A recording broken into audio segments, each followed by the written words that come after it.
Funding for This Is Nashville comes from you, our listeners, and Music City Prep Clinic, Nashville-based provider for PrEP and offering comprehensive sexual health services in an environment designed to be safe, professional, and shame-free.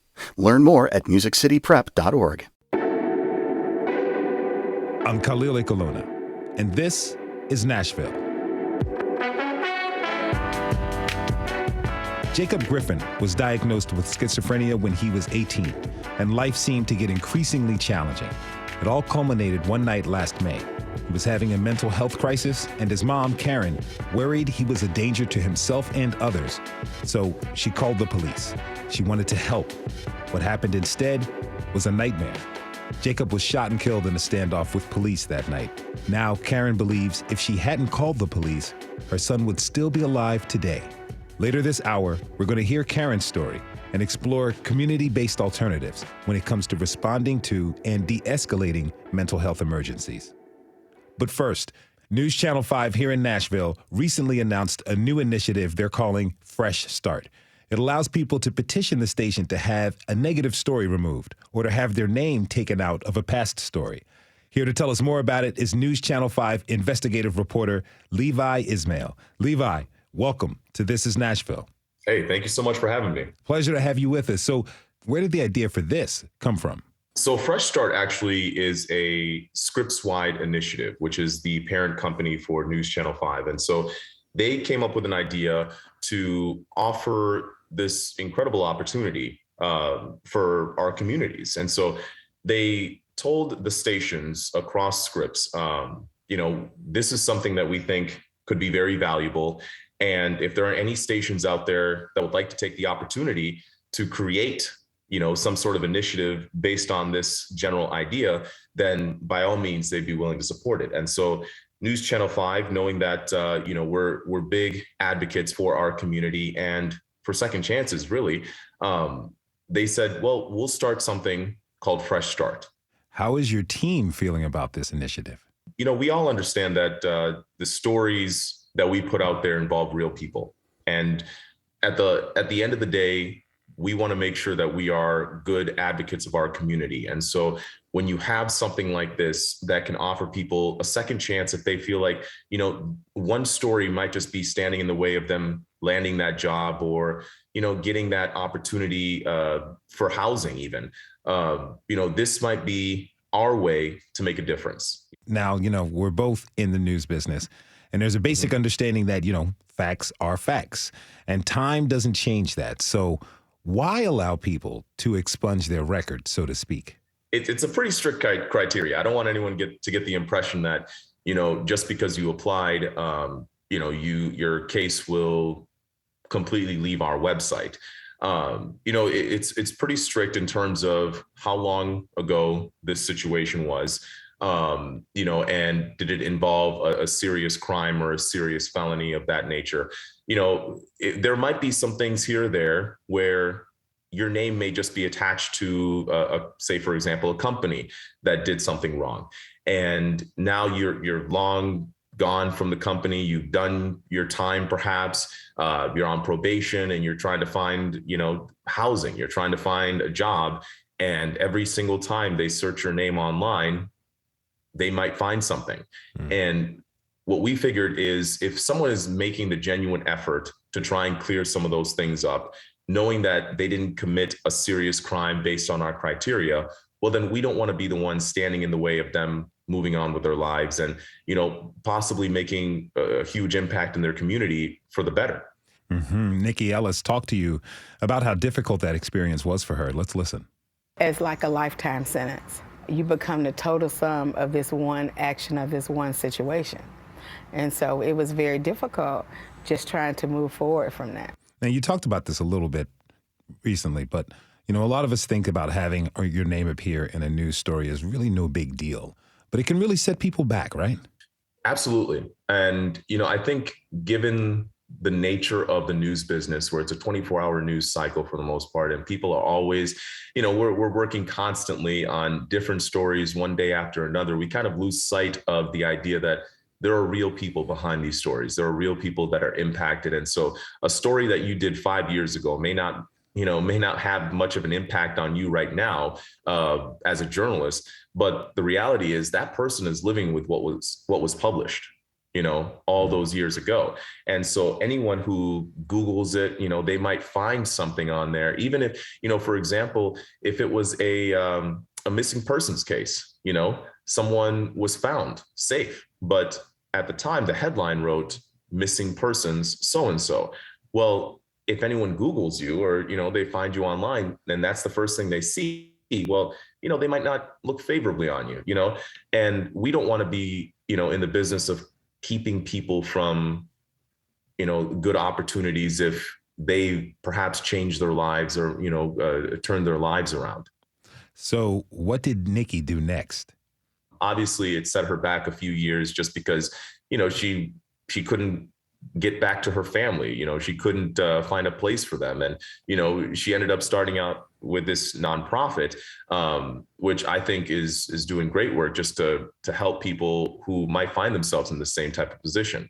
So although she didn't need our help, I thought that she was a great example of someone who, is doing positive things in the community. And had she not been offered, some sort of second chance, even if it wasn't from us, she may not have been, doing the things that she's doing at this point. Question for you. Yeah. She told you that her experience had ripple effects too, right? Yes. In what way? Well, very early on when she returned from jail, her family was pretty much everywhere. She had to leave her kids, to do her prison stint. And so, just trying to build trust with your family again, trying to build trust with your kids to say, listen, I'm not going anywhere anytime soon. And then, just on top of that, she lost her job. So now here she is trying to rebuild her career, essentially, that she had taken so long to actually establish, while she's trying to find like the essential things for her family, while she's trying to find new housing, while she's trying to make sure that her family trusts her, while she's trying to get a job. And so all those things compound on top of each other to the point where, it can be very overwhelming. Like, Nikki's not the only person that I talked to about this. Nikki's the only person who was, kind enough to go on camera. Mm-hmm. There are other people that I talked to besides her, and many of them said the same thing, is that, once it goes out, once the headline is written, like, people will take that and that ends up becoming your sentence. Yeah. It's not just what you serve, in jail. You may do probation, never see a day in jail, but you're living this sentence every single time someone looks you up. What does the process look like to apply? We have an application on our website right now, newschannel5.com, and you'll see a thumbnail of the story. It says Fresh Start right there on the page. You click that, you can read the story if you want, but on the very bottom, there's an application. You just fill that out. Try to put as much information on there as possible, because what we've realized is we've gotten about 10 applications at this point, but they're not complete. They may have 2-3 sentences here or there, but it doesn't really give us the full understanding of what happened and why you feel that, a change needs to be made. And so, we just hope that people can put as much detailed information as they want in the application. And then from there, once we get the application, we have our diversity team, and we'll discuss each application as it comes through. We'll sit around and we'll talk. Okay, what do you think of this situation? Do you feel it meets the criteria? Is there something that you think, they may not, quite meet all the criteria, but you still feel like they qualify for some reason. And I think that's the beauty of it, is it's not me doing the reviewing. This is bigger than me. This is a team of diverse folks who understand the value of, a second chance. And so these are people who are willing to listen to you. These are people who want to hear you out, and hopefully you get the result that you're looking for. Levi Ismail is an investigative reporter at News Channel 5. Levi, thanks for being with us today. My man, the pleasure's all mine. Thank you. We have to take a short break. When we come back, we'll hear firsthand experiences of calling police when someone you know is having a mental health crisis. Have you ever needed help for a friend or a loved one? What options do you wish were available? Tweet us at This Is Nashville. We'll be right back.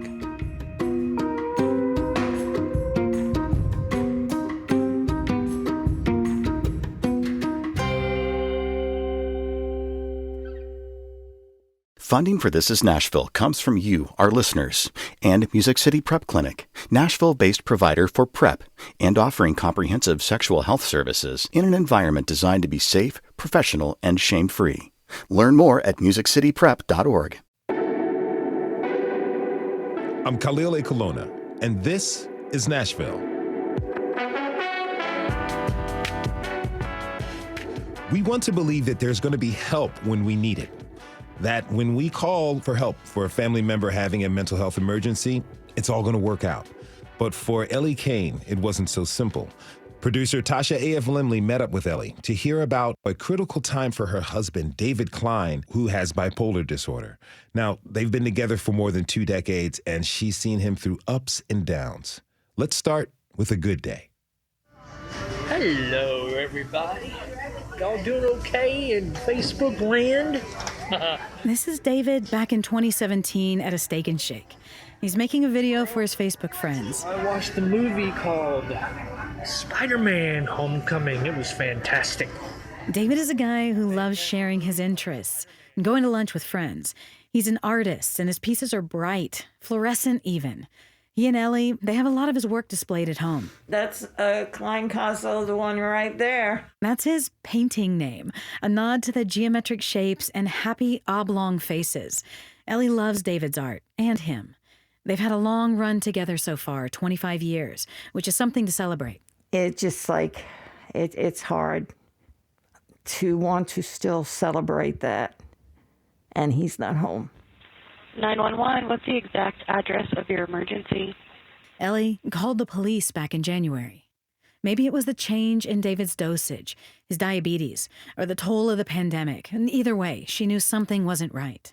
He was, to my eye, going through an exacerbated episode of mania.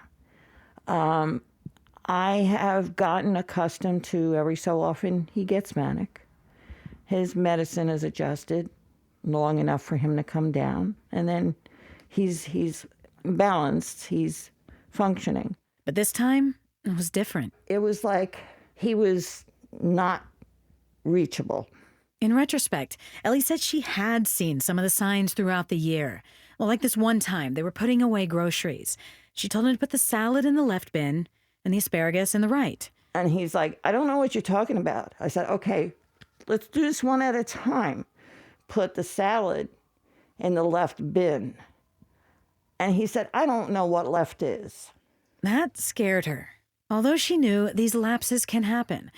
But then David started talking to people in the television, getting kind of verbally aggressive. And I was like, whoa, this is not him. And it was scary because you don't know how far off in left field the brain can take somebody. He just was getting worse and worse. Then he wasn't eating that much. David, you gotta keep eating. 2 mouthfuls is not enough. You gotta eat. This is a video she took back in January when things got really bad. She was trying to process and understand the sudden change. You don't have to use the fork on the toast. You can pick up the toast and put it to your mouth and bite it. In the video, you can see he slowly brings the slice of toast up to his face, but stops an inch away. He starts biting in the air. You gotta bite the toast, David.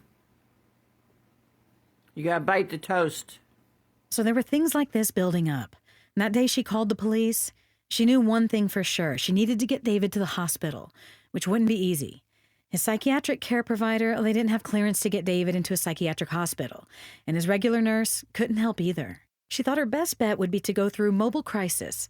It's a program of mental health co-op, and they run a 24/7 phone line for people who are experiencing a mental health emergency. They're there to offer guidance and, in some cases, dispatch crisis counselors.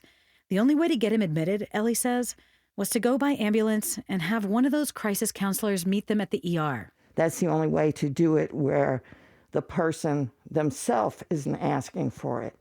That is a big, huge, freaking obstacle that has to change, where, somebody is in obvious mental breakdown of some sort, and they won't too readily do anything about it because the person themselves isn't asking for help. Well, how the hell can they ask for help when they're beyond being able to do that? Ellie says responders, they didn't pay attention to her.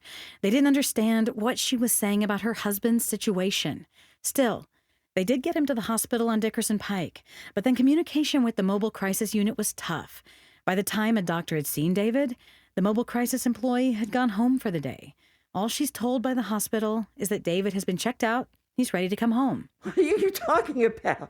He is far from ready to come home. But apparently they'd already had him sitting out in the waiting room by himself for a couple hours. She says that night at home was the worst.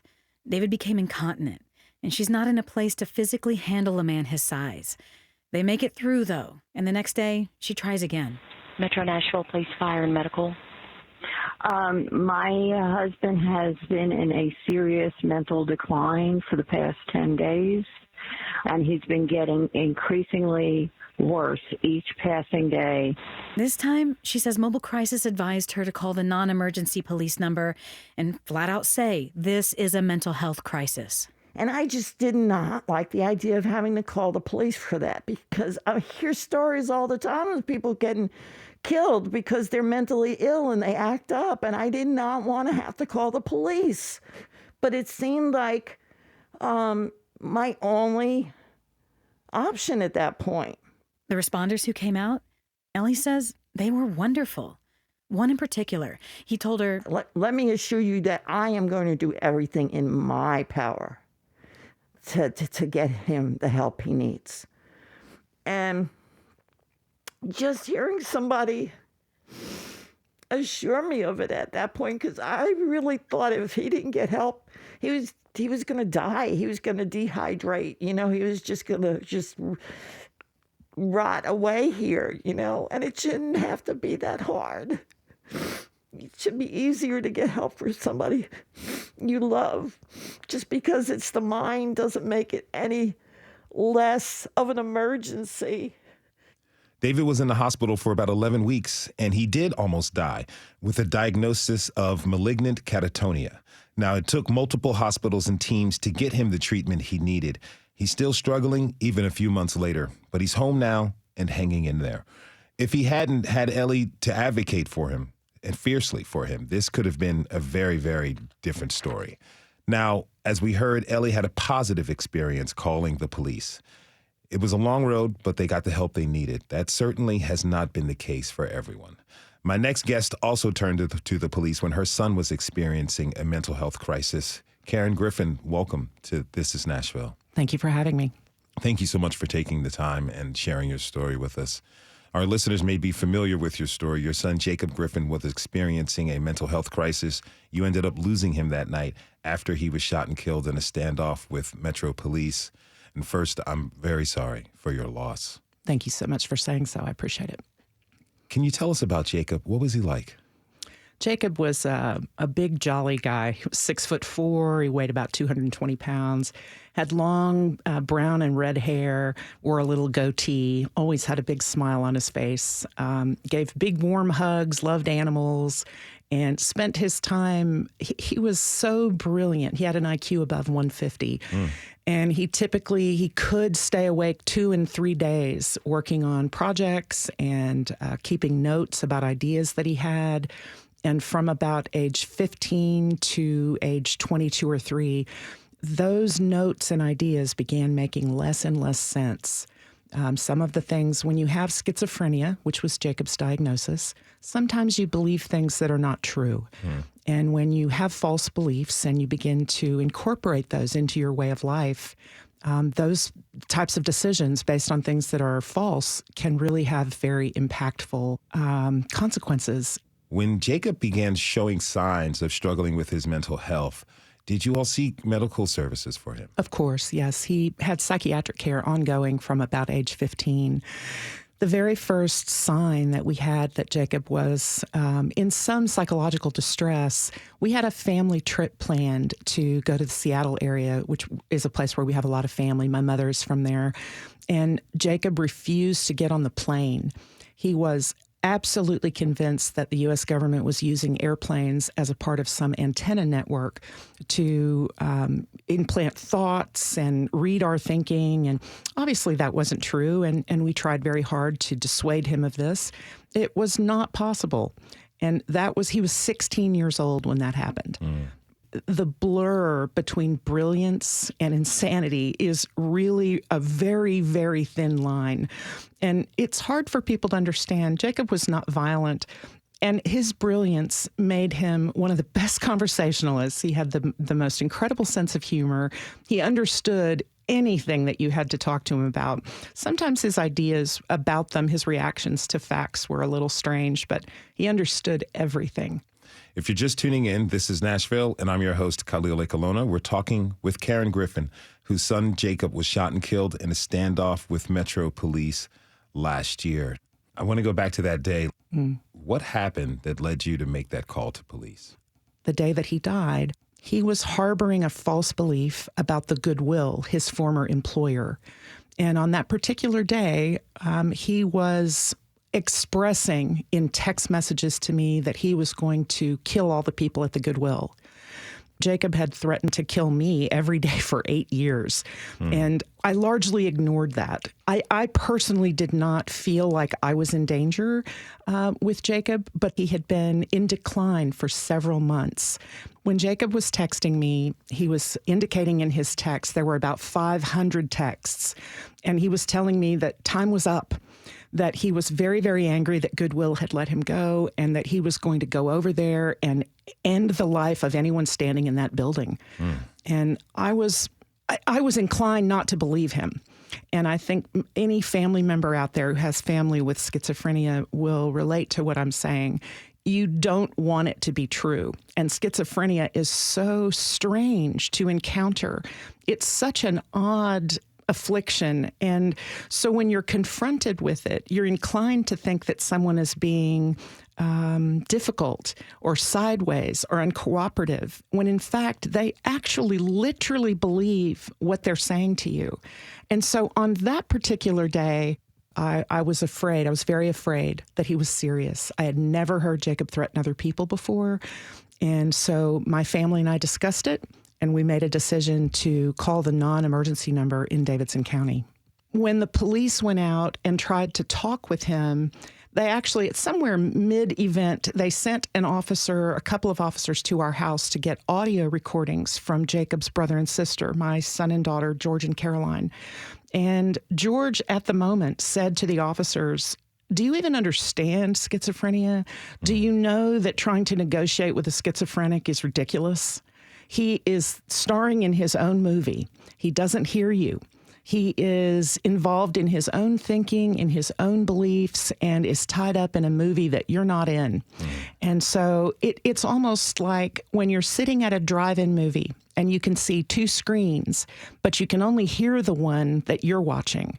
Somebody in the lot next to you is watching a different film and hearing something different. You might be able to see it playing out, but you have no idea what they believe and what they're hearing. That's kind of what it's like to talk to a schizophrenic.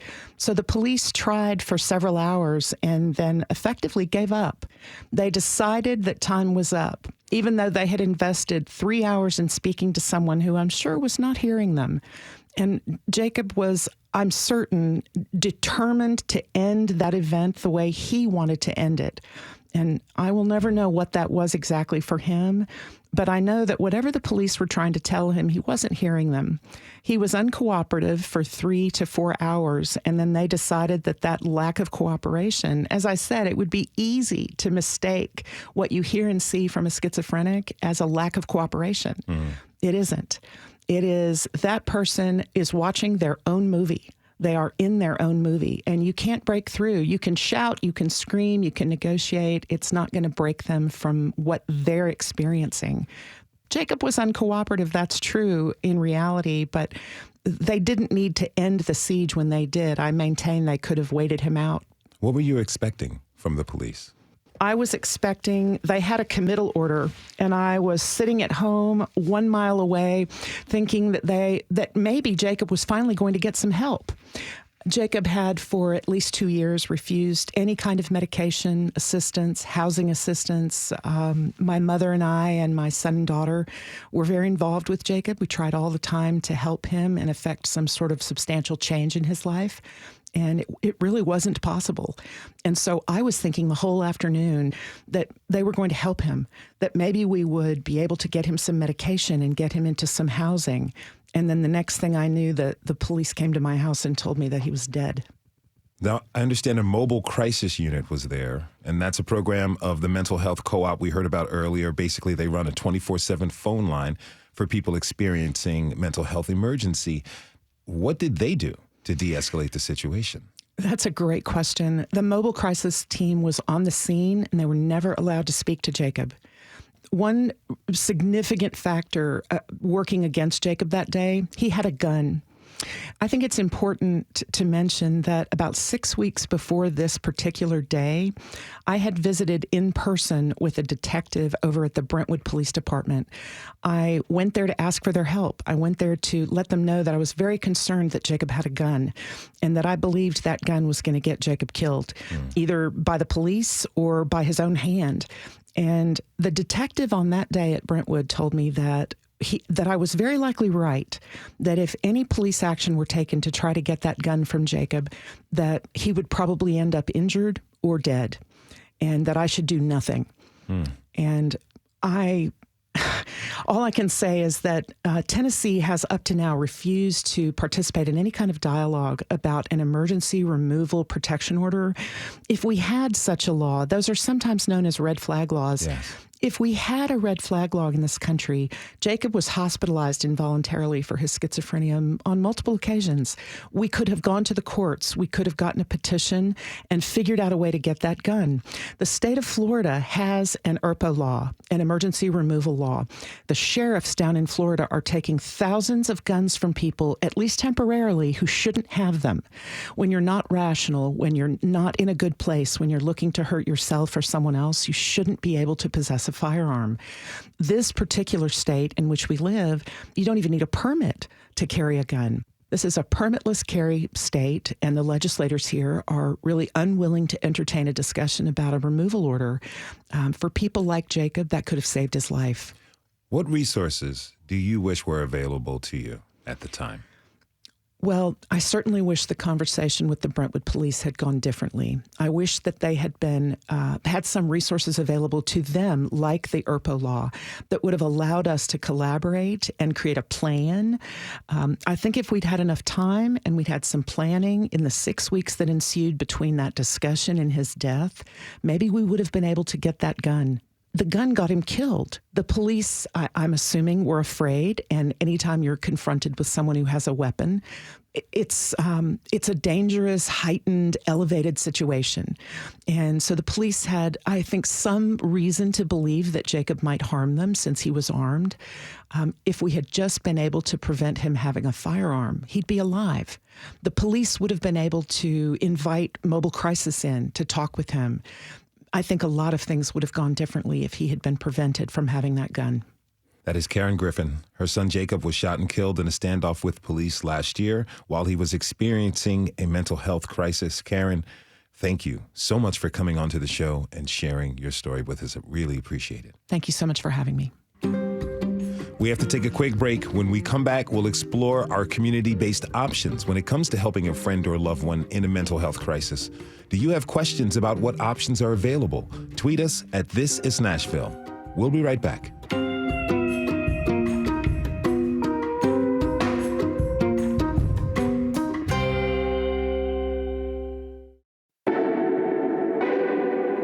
I'm Khalil Ekalona, and this is Nashville. If someone you loved were experiencing a mental health emergency, would you dial 911? The Washington Post has been logging every fatal shooting in the U.S. by an on-duty police officer since 2015. And of 7,500 killings, 1/4 of the victims had a mental illness. So for a lot of folks, that answer might be no. Metro Nashville Police are piloting a new program called Partners in Care, which gives police the option to send out a mental health counselor first when they get a crisis call. Police say in Q3 of more than 200 co-response events, only 10 resulted in arrest. Unfortunately, no one involved in this program could be available for this show. But what about options that don't involve police at all? I'm joined now by a few local advocates working to build sustainable community-based alternatives. Theda Murphy from No Exceptions Prison Collective, Jane Borum from Nashville Organized for Action and Hope, and harm reductionist Steve Samra. Welcome to This Is Nashville. Thank you all for being here. Thank you. Thank you. It's a pleasure to be here. Steve, you work in behavioral health, and you've got a pretty broad view on our topic today from both lived and professional experience. So give us a little history on what happens when someone has a mental health crisis in our city and how that might be changing. Primarily, and over a long period of time, it has been a police issue only. There are times when mobile crisis has been involved, but if we look historically, really the prison system, the jail system is, even today, de facto mental health. It's a warehouse. And we have watched now, certainly in the last probably 10 or 15 years, this shift from this sort of punitive, we'll do what we need to in order to protect our community, to a more sort of harm reduction effort to engage with an individual that's dealing with a mental health challenge. One of the problems with that, and as I'm listening to the new pilot... you mean Partners in Care? Discussion, is that, yes, you can send a mental health counselor, and that's fantastic. It's certainly a step up from what we've done. But there is a lot of bias and stigma even attached to a mental health counselor. And I'm talking about from the person's perspective. So one of the biggest shifts in the way that we have been engaging and addressing mental health emergencies in this country now is through the use of what are known as peer support workers or certified peer specialists. They're also known as recovery coaches. But these are folks who have the lived experience of mental illness and addiction. They have processed and moved through the system into a recovery orientation, and they have been trained specifically to engage with others who have similar challenges. The peer worker piece has been instrumental in improving outcomes that are related to this, this issue of mental health engagement and safety. One of them I'll just reference is the Police Assisted Addiction and Recovery Initiative, or PARI. And PARI is a national organization that provides technical assistance, and this is exactly what they do. Partner with local law enforcement, support the efforts, and encourage peer participation. Theda, you used to work for the police department, and you were actually one of the mobile crisis counselors who went out to the scene during a mental health emergency. How did that experience inform your perspective on this? Well, that's where I learned that police and mental health simply do not mix. Two different cultures, two goals when you're interacting with the community, that they cannot be aligned. And so police have no place in dealing with mental health crisis or dealing with mental health provision. And as Steve was saying, the closer that the services are to the community, the better they are. So they don't need to be provided through police. and they don't need to be provided through courts. They need to be provided directly in the community, preferably by people who are peers. So I understand you're now working on a community-based approach called Nashville Community Crisis Response.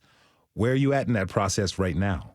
Well, at this point, we are in the research stage. So we are conducting a community-based research project to get input from the people who are most impacted by mental health crises and by people who live in the community, so we can talk to them about what kind of mental health response they want. Because the community should be driving those policy decisions. It should be coming from the bottom up and not from the top down. What have you heard so far from folks? We have heard that very loudly and clearly that they don't want police involvement in mental health crisis because nobody wants to be afraid that their loved one will die or be injured or arrested because they went into a mental health crisis and you called police.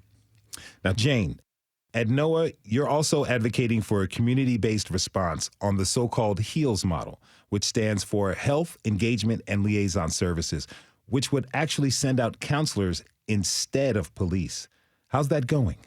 We're working with the health department now to create a model that would be certified peer specialist who would be going out with an EMS person.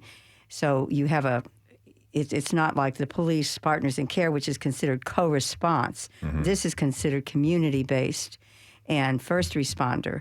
So you don't have that police involvement at all. Now, how the dispatching will work from the 911 calls, that's something that we still have to work through.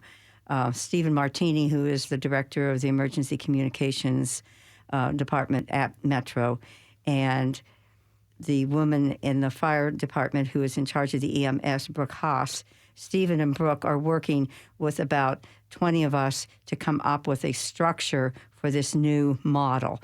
It will be like HEALS. I don't think it will be called HEALS, but as long as it works like HEALS, that's what NOAA is hoping for.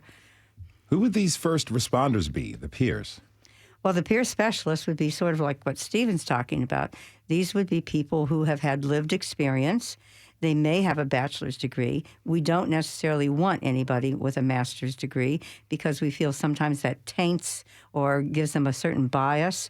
When you go into a situation where all you're thinking about is a diagnosis, that sometimes clouds your ability to actually listen and find out what's really going on under the surface with this person. Okay. You can't establish as good a rapport, for example, and be a good listener if all you're thinking about is what you learned in, college or in your field placement when you were working on your master's. And so it's a little bit more, you have to go into it with a feel rather than be strictly glued to the book, so to speak. Gotcha. Now, what about a situation where a person who is experiencing a mental health crisis could become potentially dangerous? Like, Steve, what's the best course of action then? Well, first, there's a huge misconception that folks who have mental illness are, by all intents and purposes, violent. In fact, most folks that suffer from mental illness would be the victim of violence rather than perpetrating violence. And there's plenty of data around that.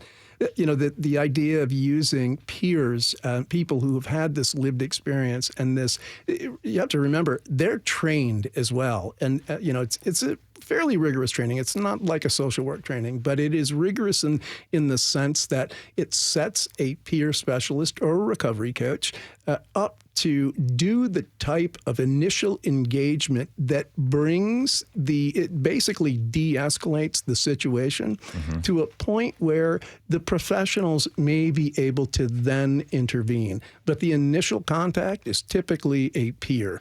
And there are a number of successful models of this around the country. So it's been done. Now, in looking through the data, from the Partners in Care pilot program in the third quarter, something stood out to me. 51% of the events they responded to involved people age 1 to 34. That's a lot. That's a big number. Theda, how does this number, this high number of young people in need of care, how does it affect how community response groups go about offering help and aid? We have to deal with the family. We have to deal with the entire community. And that's why community-based care is best. Yes, a lot of people are young because that is when, for one, they're just beginning to grow into their mental illness. It's beginning to manifest. They're beginning to have those first symptoms. And as young people, they have not learned how to manage those symptoms. So they go into crisis. And their families also, as these symptoms are new to them, easily get stressed and overburdened by that. And so the community, what we would like to see are communities and individuals within community empowered to recognize those symptoms as they're coming on, and then to have the services close by and easily available when they first start coming up, before the person goes into full-fledged crisis. How are we to set these services up to where they're close by and easily available? Well, yes. Now we're talking about a overhaul that is really needed of not just our mental health delivery system, because mental health and physical health go hand in hand. We have to start treating people holistically. And we have to remove all of these artificial barriers that keep people from being able to access care immediately. Because so many times, as you were illustrating with the story before Jacob's mother, how she tried several times to access care and could not get care until finally it just got to be unmanageable. When people are able to access care when they need it, when those first symptoms come about, we can avert a lot of crises. But there are so many barriers to care that we just need to remove. So we need an overhaul of our system. If you're just tuning in, this is Nashville, and I'm your host, Khalil Ekalona. We're talking this hour about what options are available when someone we know is having a mental health crisis. My guests are Theda Murphy of Nashville Community Crisis Response, Jane Borum of NOAA, and advocate Steve Samra. This past weekend, the 988 crisis hotline went into effect, providing a number for people to call should they or someone they know have a mental health emergency. Theda, what are you expecting from the launch of the hotline? Having worked on hotlines for many years. Hotlines can be limited in what they can do, in as much as the person on the phone is not right there with them and has to rely on the resources that are in the community to provide the actual service. Hotlines are essential right now because a lot of times when people are in actual crisis, that's the quickest way you can get to somebody who can start to de-escalate and bring a person down. It is no substitute for a well-functioning system which is easy access to care. Anthony Fox is the director of Mental Health Consumers Association. He says he's hesitantly hopeful about the new 988 plans, that there's good potential there, but it has to be done right.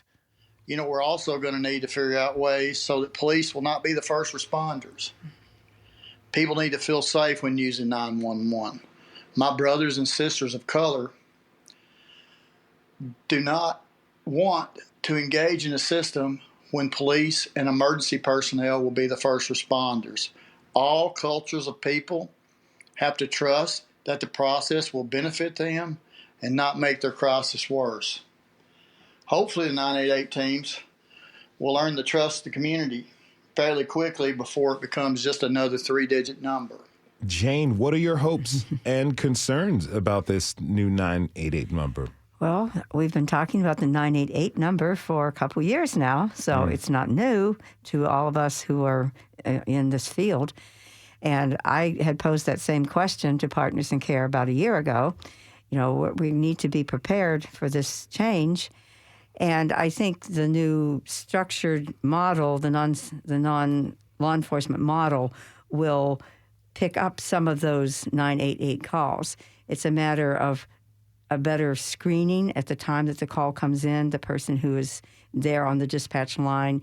It's a matter of having somebody who can go out if the caller is willing to have somebody come and meet them, as long as they know that that's not going to be a police officer. This is just going to be somebody who wants to talk with you and see what they can do to help you in whatever way they can. You try to make this as laid back and as easy to access as possible. And then the other component of this is to educate people about what different kinds of mental health options they have and what kinds of mental illnesses there are. There's so little education in our system, our school system, even in our churches. People are not familiar with different kinds of mental health symptoms that signal difficulty.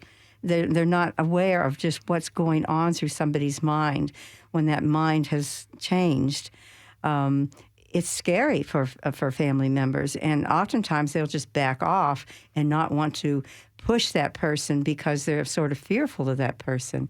So we need to get rid of the stigma, first of all, and make the mental health services more available in general. And the health department's in a good position to do that. This is health. Mm-hmm. And as Theda was talking about, this is holistic health. You can't separate the physical from the mental. And we have to get people to think that way. What you all are saying draws something to me. There's a lot of moving parts here. There's a lot of coordination that needs to happen between the city, Metro Police, the mental health agencies that are here. How do we plan to do that? Because when I think of people all over Middle Tennessee and the Nashville area, different people have different accesses to resources. Not everybody has the same type of strength of community and networks there. How are we going to coordinate all of this so this can really work holistically, robustly, so anyone can truly get serviced? Steve. So what Theda and Jane both have been talking about really in this transformation is moving from what we call the medical model, where a bunch of experts say, I know what's wrong with you, and I'm the only one who can fix you, to having an approach which it's called a recovery-oriented system of care, or ROSC, and it gets to your point about how do you bring the community in. The ROSC model is community-based. It involves all the players. There is no wrong door to access the services. Another critically important piece, especially with the 998 rollout. And once we shift to that sort of ROSC mentality, it becomes a lot easier, I think, to raise awareness in the community, educate, as Jane was telling us. That's a huge piece of this. But that ROSC piece involves the community, and this needs to be in the community. It should not be a law enforcement issue. Okay, so Theda, what do you want to see the city invest in so that more people who are in the need of mental health care receive it? Well, I'm glad you asked. The first thing we would like to see is to fix the disparity between the money that goes toward policing and courts and coercion and punishment, and shift that money into care for the community, into the systems of care, mental health, physical health, education, affordable housing. All of these things that add to the mental health burden of people who are living in this city. That right now, the funding between what is going toward crime and punishment and what is going toward help and healing is vast. And that's a fundamental priority reflected in our budget that needs to shift. That's one easy place where we can start. Mm-hmm. All right. Jane? Well, I was thinking of other places to start, are taking possibly community centers. We have a good system of community centers in Nashville. That's under the Parks and Recreation Department, but still, these are places where people feel comfortable going. This would be a great place for educational programs. It'd be a great place for little mini clinics. You could have little mini health clinics there. They could be doing both mental health and physical health with nurse practitioners now that are available. That could easily be done. It could be done by peer-certified specialists also who are working with a nurse practitioner. As Steve said, it's a matter of priorities. You know, are we going to make this a priority? Are we going to make this our public safety and our public health system? Or are we going to just have that as sort of like the throwaway the stepchild of our city. And too bad that they don't get the good services like people who have better insurance do. That's just not the way a fair system works. Steve. It's about whole person care, right? It's about coming at this and in a really holistic way, looking. Theda just nailed it with, we need housing, we need affordable housing, we need employment, we need access to things that for many of the folks who are struggling, these things are completely out of reach, and they do exacerbate mental health challenges. They exacerbate substance use challenges. When you have no hope, and there doesn't seem like any way out. And I'll speak for just myself. What's the point? What's the point? I have nothing to live for. And in order to sort of make it through day by day, I'm going to numb myself. It's the only way I can get through it. That is Steve Samra of C4 Innovations. He was joined by Theda Murphy with No Exceptions Prison Collective and Jane Borum of NOAA. Thank you all for being here. I know we've just scratched the surface, so we look forward to having you all back soon. Thank you. We want to thank everyone who tuned in this hour. This is Nashville is a production of WPLN News and Nashville Public Radio. Listen back at thisisnashville.org or wherever you get your podcasts. Our producers are Steve Harouche, Rose Gilbert, and Tasha A.F. Lemley. Our digital lead is Anna Gallegos-Cannon. Michaela Elias is our technical director. Our executive producer is Andrea Tudhope. Shout out to our intern, Doreen Chernecki. The masterminds behind our theme music are Larange and Namir Blade. Special thanks to Michael Randolph, Amanda Clelland, and Amanda Bracht. The conversation doesn't end here. Tweet us at This Is Nashville, find us on Facebook and Instagram, and tell us what you want from our show by filling out our quick survey online. This is Nashville. I'm Khalil A. Colonna.